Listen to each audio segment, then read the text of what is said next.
Assalamualaikum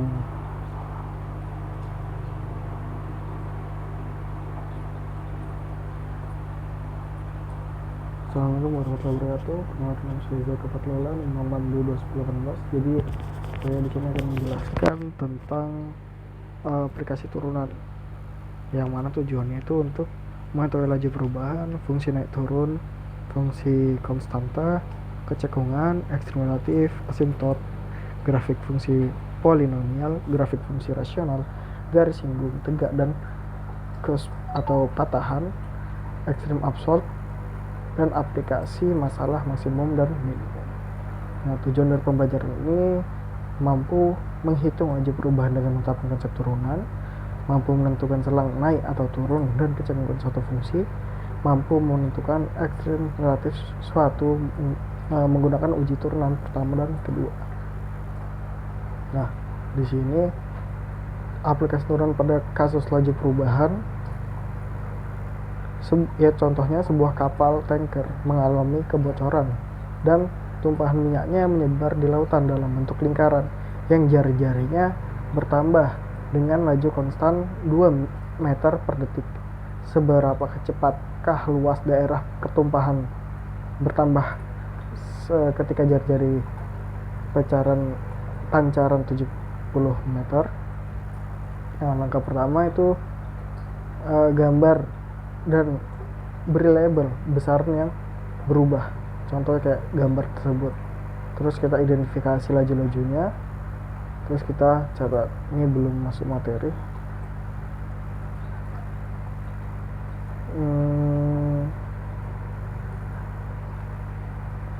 Oke, di sini definisi fungsi naik atau turun konstanta.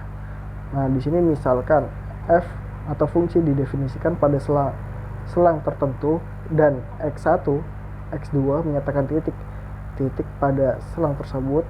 A, fungsi naik pada selang itu jika f dalam kurung x1 lebih kecil daripada fungsi x2 untuk x1 lebih kecil daripada x2. Fungsi turun pada selang itu jika f fungsi x1 lebih besar daripada f fungsi x2 untuk x1 lebih kecil daripada x2, sama kayak atasnya. Nah, jika fungsi konstan pada selang itu jika fungsi x1 sama dengan fungsi x2, jadi sama. Nah, untuk x1 lebih kecil sama dengan x2. Nah, bisa dilihat dari gambarnya, fungsi naik nanti dia arahnya ke kanan, dari bawah ke kanan, sedangkan fungsi turun tuh dari atas ke kanan, dari atas kiri ke bawah kanan, sedangkan konstan tuh dia sejajar, sama. Nah, fungsi naik atau turun konstan, teori fungsi naik atau turun atau konstan. Misalkan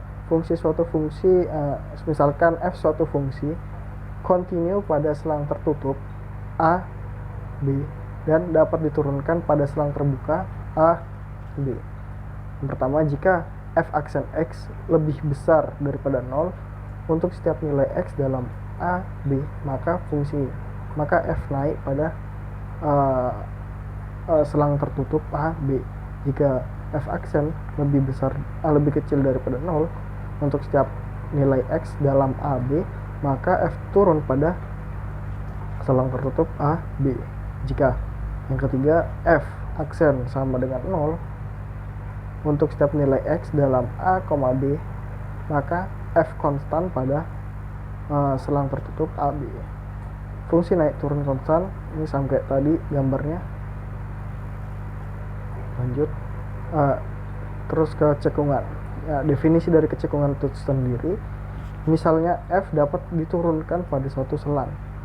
F disebut cekung ke atas pada satu selang jika f aksen naik pada selang tersebut. Misal, f dapat diturunkan pada suatu selang A. F disebut cekung ke atas pada suatu selang jika f aksen naik pada selang tersebut. F disebut cekung ke bawah pada saat selangnya jika f aksen turun pada selang tersebut. Teorema kecekungan itu sendiri, f aksen lebih besar daripada 0, maka pada suatu selang terbuka AB, maka F cekung ke atas pada AB. Jika F aksen X lebih kecil daripada 0 pada suatu selang terbuka, maka F cekung ke bawah pada AB. Kita langsung ke contoh soal. Nah, contoh sketsa grafik dari Y sama dengan Fx sama dengan X pangkat 3 dikurang 3X kuadrat tambah 1. Nah, terus kita turunkan turunan pertama dari X pangkat 3 kurang 3X kuadrat tambah 1, yaitu 3X kuadrat kurang 6X sama dengan 3X dalam kurung X kurang 2. Terus di F aksen 2 kali 6X kurang jadinya 6X kurang 6 sama dengan diperkecil atau dimudahkan jadinya 6 dalam kurung X kurang X. Nah, lanjut untuk contoh kedua, yaitu Y sama dengan Fx sama dengan X pangkat 3 kurang 3X kuadrat tambah 1. Nah, di sini turunan pertama sama kayak tadi, sama kayak di atas. Turunan kedua juga sama kayak di atas.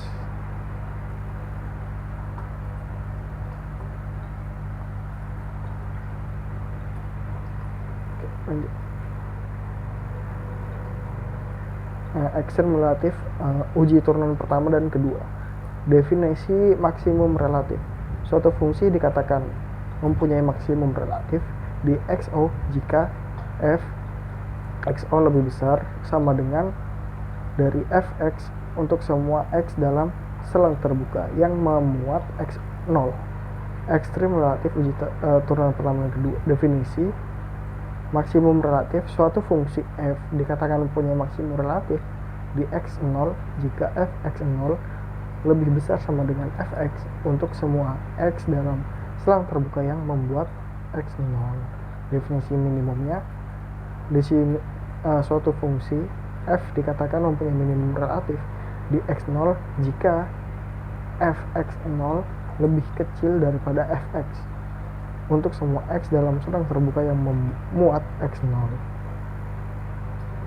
Definisi dari maksimum relatif, suatu fungsi f dikatakan punya maksimum relatif di X0 jika Fx0 lebih besar sama dengan Fx untuk semua X dalam selang terbuka yang memuat X0.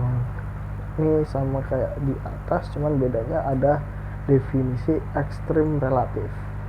Nah, suatu fungsi f dikatakan punya ekstrim relatif di X0 jika fungsi tersebut mempunyai maksimum relatif dan atau minimum relatif. Kalau sudah ada keduanya dapat, maka ekstrim relatif didapat, bisa dicari. Teorema, jika f mempunyai ekstrim relatif di X0, maka f aksen X0 sama dengan 0 atau f tidak dapat diturunkan di X0.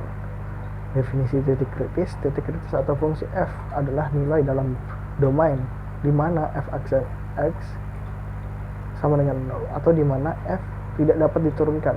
Titik kritis dari mana titik kritis di mana f aksen X sama dengan 0 disebut titik stasioner. Teorema uji pertama. Nah, misalkan f kontinu di titik kritis X0, jika f aksen X lebih besar dari 0, maka selang terbuka di sebelah kiri dari X0 dan f aksen X lebih kecil daripada 0, maka pada selang terbuka di sebelah kanan dari X0, maka f mempunyai maksimum relatif di X0. Untuk uji turunan pertamanya, jika f aksen X lebih besar daripada 0 pada selang terbuka di sebelah kiri dari X0 dan f aksen lebih kecil daripada 0 pada selang terbuka di sebelah kanan dari X0, maka f mempunyai maksimum relatif di X0. Sedangkan jika sebaliknya, jika f aksen X lebih kecil daripada 0 dan pada selang terbuka di sebelah kiri dari X0 dan f aksen X lebih besar daripada 0 pada selang terbuka di sebelah kanan dari X0, maka f mempunyai minimum relatif di X0. Nah ini teorema uji turunan kedua. Misalkan F dapat diturunkan 2 kali di titik stasioner, habis diturunkan pertama, diturunkan 2 kalinya. Jika F turunan kedua X lebih besar daripada 0, maka F mempunyai minimum relatif. Sebaliknya, jika F aksen X lebih kecil daripada 0, maka F mempunyai minimum relatif. Untuk contohnya, tentukan dan gambarkan ekstrem relatif F X sama dengan X pangkat 4 kurang 2X kuadrat. Nah, terus dicari turunan pertama dari X4 nya, didapatkan 4X pangkat 3 dikurang 4X, dari 4 nya dipindah ke depan, pangkatnya dikurangi 1 dan 2 nya dikalikan, baru dikurang 2, pangkat 2 nya dipindahin ke depan, jadinya dikali jadi 4X, 2 nya pangkat 2 nya dikurangi 1 jadi 1, jadi 4X pangkat 3 dikurang 4X. Bisa disederhanai, jadinya 4X dalam kurung X kurang 1 dikali kurung X tambah 1, hasilnya sama kayak 4X pangkat 3 dikurang 4X, cuman disederhanakan. Terus bisa diturunkan keduanya, didapatkan dari 4X pangkat 3 kurang 4X diturunkan kedua, jadinya 12X pangkat 2 dikurang 4. Terus F aksen F turunan pertama kemudian 0 menghasilkan titik stasioner X sama dengan 0, X sama dengan 1, X sama dengan min 1.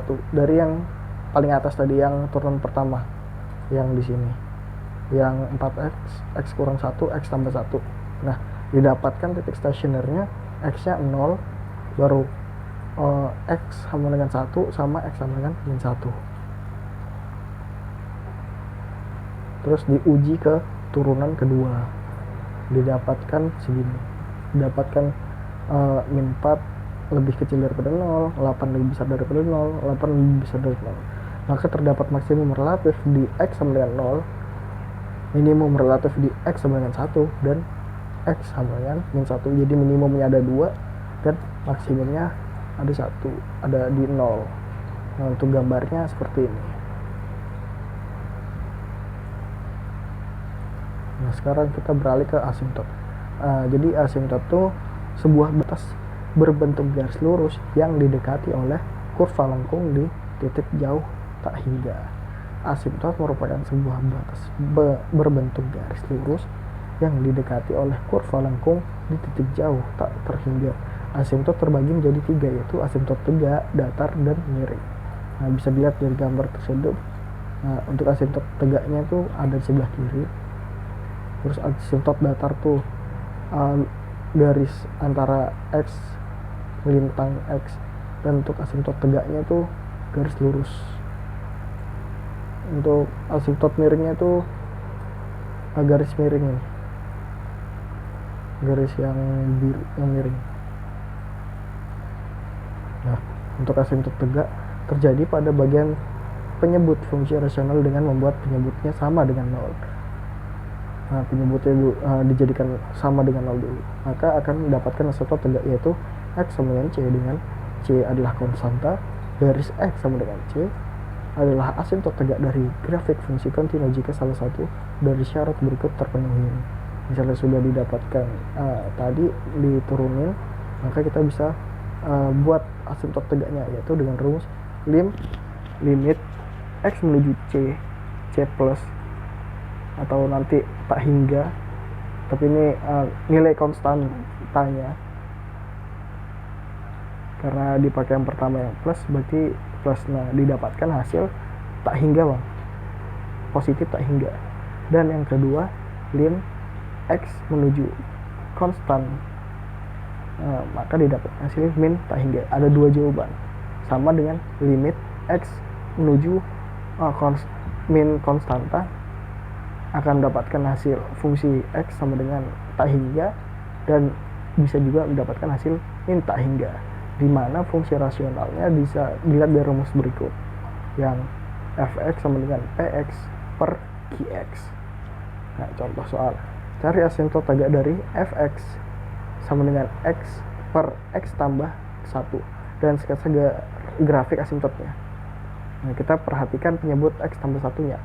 Asimptot tegak dari terjadi di X tambah 1 sama dengan 0 dibuat menjadi seperti di atas tadi ini. Asimptot tegak membuat penyebutnya sama dengan 0. Nah, ini sudah penyebutnya sudah sama dengan kan 0, sehingga X sama dengan min 1 dipindah ruaskan. Terus di mana limit X sama dengan min 1, X per X tambah 1 sama dengan tak hingga. Nah, terus untuk asimptot datar terjadi pada fungsi rasional yang mempunyai derajat penyebut lebih besar atau sama dengan dari derajat pembilangnya. Asimptot datar terjadi melalui lim X tak hingga fx sama dengan y0 dan lim X min tak hingga f fungsi X sama dengan y0.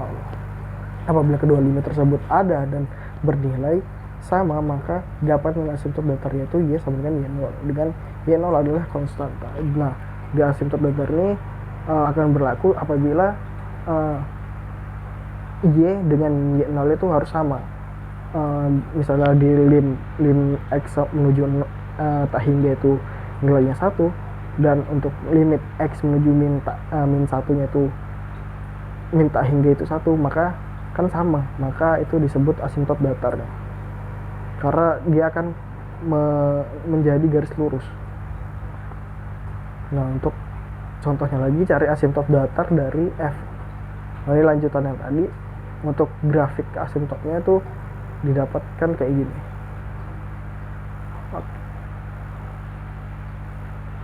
Oke, lanjut. Untuk asimptot miring. Nah, asimptot miring terjadi pada fungsi rasional yang mempunyai derajat pembilang lebih besar dari derajat penyebutnya. Asimptot miring didapatkan dengan cara sebagai berikut. Misalkan fx sama dengan px per qx adalah fungsi rasional dengan derajat pembilang lebih besar dari derajat penyebutnya, maka melalui proses pembagian panjang fx dapat dibentuk menjadi fx sama dengan hasil bagi ditambah sisa dibagi pembagi. Nah, asimptot miring terjadi pada hasil bagi yang berbentuk persamaan garis, yang sama dengan px tambah q dengan pq adalah konstanta, nilai konstanta. Nah, tentukan persamaan asimptot miring dari fungsi 2x kuadrat kurang 6x tambah 7 dibagi x tambah 3. Nah, kita tentukan hasil sisa pembagiannya, kita cari hasil pembagiannya. Untuk x tambah 3 sebagai pembagi, yang 2x kuadrat kurang 6x tambah 7 yang akan dibagikan. Nah, kita cari berapa x tambah 3 yang mendekati 2x kuadrat kurang 6x, atau yang bisa menjadi 2x kurang 6x. Nah, dikali dengan 2x, maka didapatkan 2x tambah 6x. Karena ini harusnya 2x kuadrat, kan 2x dikali x kuadrat hasilnya 2x kuadrat, terus 2x ditambah 3 hasilnya 6x. Nah, dikurangin sisanya min 12x tambah 7 hasilnya min 12x tambah 7. Terus x tambah 3 ini dikali berapa biar hasilnya min 12x tambah 7 atau mendekati min 12x tambah 7. Nah, didapatkan 12 kali x min 12x kali min 12 kali x hasilnya min 12x, terus min 12 dikali plus 3 hasilnya min 36. Nah, didapatkan sisanya 43. Jadi sisa dari pembagian tersebut 43, dan persamaan asimptot miringnya adalah 2x kurang 12. Metode untuk membuat grafik polinomial px, langkah pertama hitung turunan pertama dan kedua dari px, yaitu p aksen x dan p aksen x.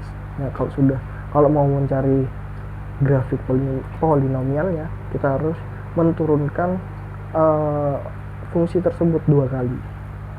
Jika sudah, maka akan mendapatkan grafiknya. Metode untuk membuat grafik polinomial langkah pertama tadi ya ini menurunkan persamaan 1 dan 2. Terus dari persamaan pertama tentukan titik stasionernya, di mana P naik atau turun, naik dan turun. Yang tadi yang awal fungsi naik dan turun. Nah, untuk metode untuk membuat grafik polinomial, langkah ketiga tentukan yang dari P turunan kedua X, tentukan titik belok dan selang, di mana P cekung ke atas dan cekung ke bawah. Sama kayak tadi yang sudah kita pelajarin, cekung ke atas dan cekung ke bawah. Cara carinya kayak mana? Nah, untuk langkah keempat, plot irisan dengan sumbu Y, titik stasioner, titik belok, dan jika mungkin irisannya terhadap sumbu X, akhirnya plot titik tambahan yang diperlukan untuk memperoleh akurasi diinginkan dalam grafik, biar menghasilkan grafik yang akurat, biar mendapatkan hasil yang pas. Nah, untuk contohnya buatlah sketsa grafik Y sama dengan X pangkat 3 dikurang 3X tambah 2. Penyelesaiannya, turunan pertama dan kedua dari Y didapatkan dy per dx sama dengan 3x kuadrat. Ini sudah diturunkan ya, ini sudah diturunkan pertama, didapatkan 3x kuadrat kurang 3. Nah, disederhanakan dapatnya 3 dalam kurung x kurang 1 dalam tutup kurung buka kurung x tambah 1 tutup kurung, dan d kuadrat y per dx kuadrat sama dengan 6x. Ini turunan keduanya, yaitu didapatkan 6x. Turunan pertama untuk menentukan titik stasioner dan selang, di mana P naik dan turun.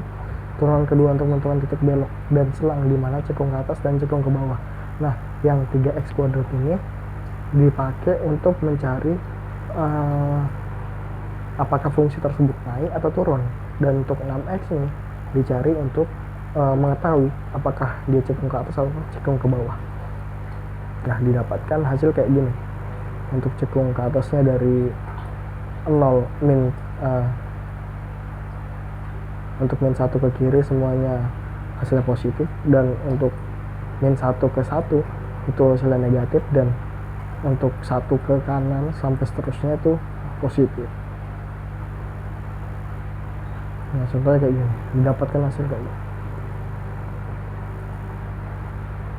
Kita lanjut. Kita lanjut ke sifat-sifat yang menarik dari grafik fungsi rasional adalah, kita ulang dari fungsi rasional. Metode untuk membuat grafik fungsi rasional fx. Jika px dan qx polinomial, maka fx sama dengan px per qx disebut fungsi rasional dalam x. Pembuatan grafik fungsi rasional lebih sukar akibat adanya diskontinuitas yang terjadi pada titik-titik dengan qx sama dengan 0. Untuk sifat-sifatnya ada 8. Yang pertama simetri, perpotongan dengan sumbu x dan y, asintot, selang naik dan selang turun, titik stasioner, kecekungan, titik belok, dan titik belok. Untuk contohnya sendiri, sketsa grafik y sama dengan 2x kuadrat kurang 8 per x kuadrat kurang 16. Penyelesaiannya yang pertama simetri, penggantian x dengan min x tidak mengubah persamaan, maka grafik simetri terhadap sumbu y. Perpotongan yang kedua, perpotongan sumbu x diambil y sama dengan 0, menghasilkan perpotongan sumbu x di x sama dengan min 2 dan x sama dengan 2. Perpotongan dengan sumbu y diambil x sama dengan 0, menghasilkan perpotongan dengan sumbu y sama dengan 1 per 2 atau setengah. Untuk asintot tegaknya diambil x kuadrat kurang 16x sama dengan 0, maka asintot tegak x sama dengan min 4 dan x sama dengan 4. Ini sama kayak tadi yang fungsi asintot tegak dan cara mencari asintot datar. Nah, didapatkan hasil uji seperti berikut.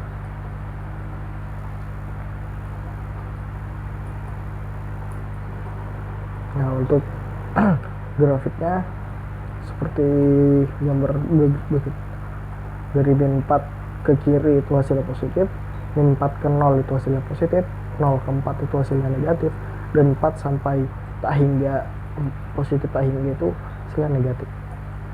Jadi min 4 ke kiri itu min 4 ke min 4 tak hingga itu cekung ke atas, Min 4 ke 4 itu cekung ke bawah, sedangkan 4 ke tak hingga cekung ke atas.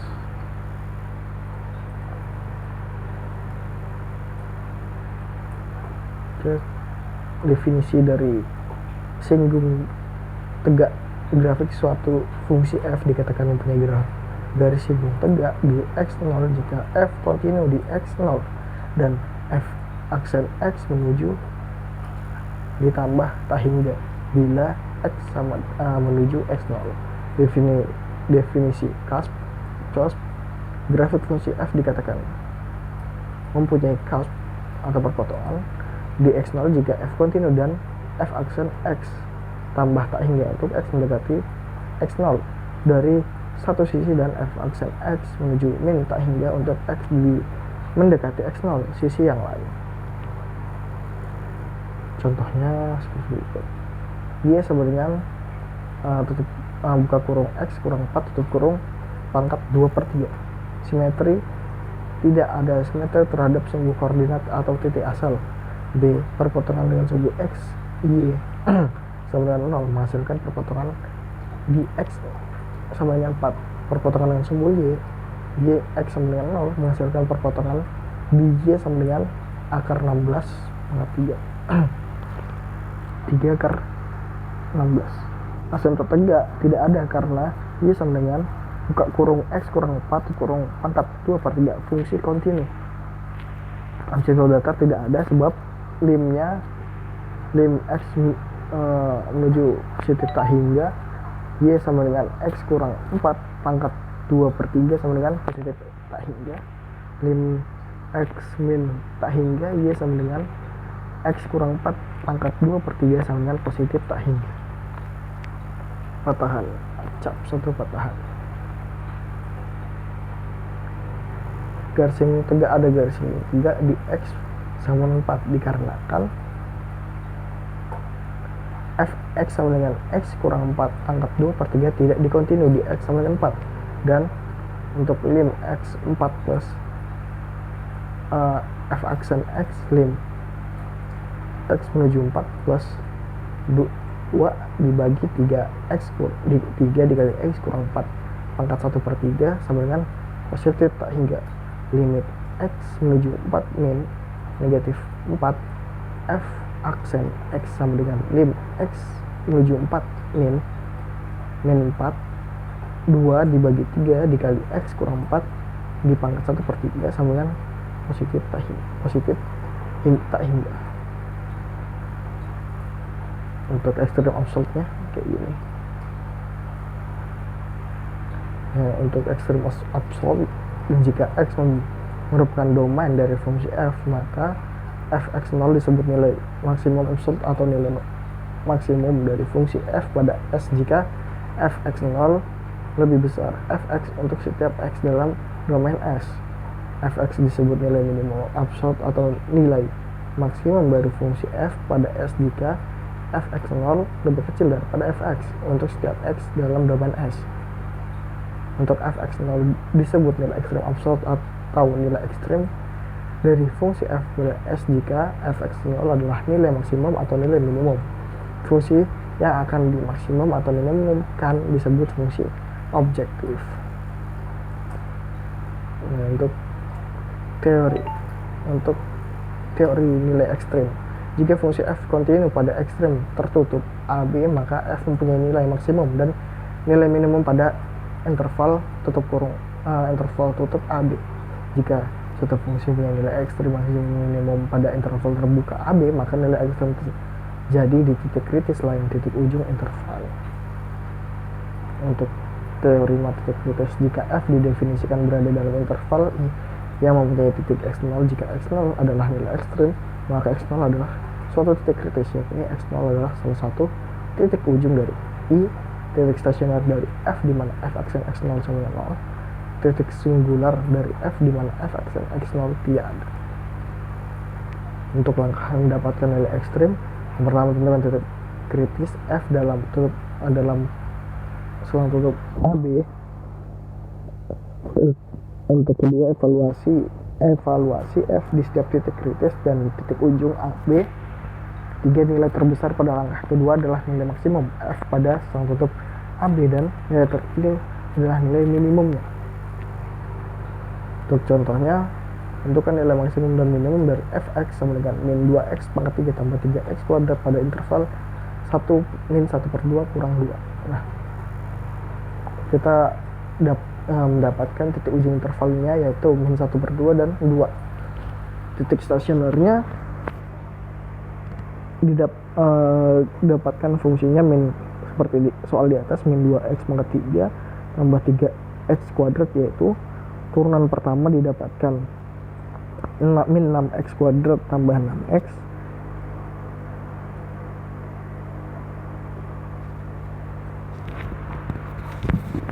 nah, jika f aksen x sama dengan 0, maka kita cari ditambahin sama dengan 0, min 6x kuadrat tambah 6x sama dengan 0. Nah, kita dapat mengecilkan min 6x kuadrat tambah 6x itu dapat disederhanakan dan didapatkan hasil min 6x dalam kurung x kurang buka kurung x kurang 1 tutup kurung sama dengan 0, sehingga didapatkan min 3x sama dengan 0 atau x kurang 1 sama dengan 0, dan didapatkan hasil x sama dengan 0 atau x sama dengan 1. Untuk titik singular atau tidak terdapat titik singular, evaluasi titiknya x-nya seperti yang di atas, sama min 1 per 2, 0, 1, 2 yang sudah didapatkan hasil-hasil tersebut. Dan untuk fx-nya hasil uji cobanya itu 1, 0, 1, dan min 4. Jadi nilai yang didapatkan jadi nilai maksimum adalah 1 karena 1 adalah angka yang paling tertinggi, dan untuk nilai minimumnya adalah min 4. Oke, sudah. Mungkin cukup sekian dari saya. Apabila ada kurang lebih, saya mohon maaf yang sebesar-besarnya. Saya Zaka pamit undur diri. Terima kasih.